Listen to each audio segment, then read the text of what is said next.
জামালপুর জেলার দেওয়ানগঞ্জে উপজেলার পাররামরামপুর ইউনিয়নে কৃষক ও ব্যবসায়ীদের নিয়ে মাঠ দিবস ও আলোচনা সভা অনুষ্ঠিত হয়েছে। বিস্তারিত দেখুন দেওয়ানগঞ্জের প্রতিনিধি রশিদুল আলমের পাঠানো প্রতিবেদনে। শনিবার বিকালে উপজেলার পাররামরামপুর ইউনিয়নের ডিগ্রির চর মাজারে প্রায় 200 কৃষক ও ব্যবসায়ীদের নিয়ে এ মাঠ দিবস ও আলোচনা সভা অনুষ্ঠিত হয়।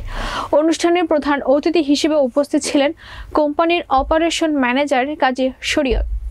আবু বকর সিদ্দিকের সঞ্চালনায় সভাপতি হিসেবে উপস্থিত ছিলেন SM তুহিন। জানা যায় সারা দেশে জামাল সিডের পারফেক্ট 30B 51 ও মাহাতাব 90-56 ভুট্টার ব্যাপক ফলন হয়েছে। তীব্র শীত ও গরমের মাঝেও প্রতি একরে প্রায় 140 থেকে 150 ফলন হয়েছে। প্রমাণ পাইলাম প্রত্যেকটা এটা লাইনের 14টা করে লাইন আছে, প্রত্যেকটা লাইনে যেটা অন্যান্য কোম্পানির এতটুকু আশা করা যায় না। যার কারণে আমি ধন্যবাদ জানাই এই বীজ মালিকের কোম্পানি, যিনি এত সুন্দর একটা বীজ উদ্ভাবন করে আপনাদের মাঝে এনেছেন। অন্যান্য জায়গার চেয়ে আমাদের এলাকায় ওনাদের কয়েকটা বীজ মোটামুটি কয়েকটাই মানসম্মত। আমরা যারা আবাদ করি, আমি একজন দোকানদার, বিক্রিও করি। জামাল সিডের পারফেক্ট, তমা, মাহতাব, মারিয়া কয়েকটা, মানে ওনাদের আসলে অনেকগুলি নাম। তার মধ্যে আমাদের এলাকায় যে বীজগুলি চলে তাদের গুণগত মান আমরা অনেকেই ভালো পাই। থেকে আরো 4 বছর আগে জামাল সিডের করলা নিজেও চাষ করি, প্লাস বীজও বিক্রি করি। তো এটা এবারও লাগাইছি।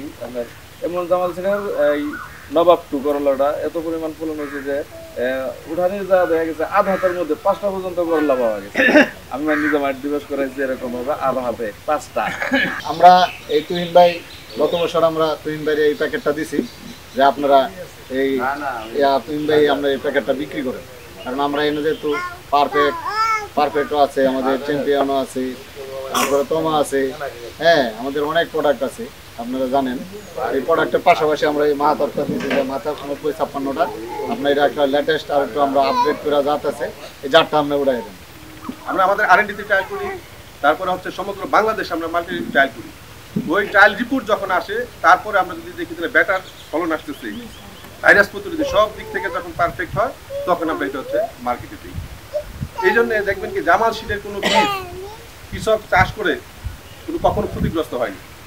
এটা আমার মুখের কথা না, আপনারা যাচাই করে দেখতে পারেন। শুধু ভুট্টা নয়, যে কোনো প্রোডাক্ট। বুঝতে পারতেছেন আমার কথা? একসময় এই আপনাদের এই অঞ্চলেই আমাদের এই প্রোডাক্টের নাম জানতো না, পারফেক্টের নাম জানতো না।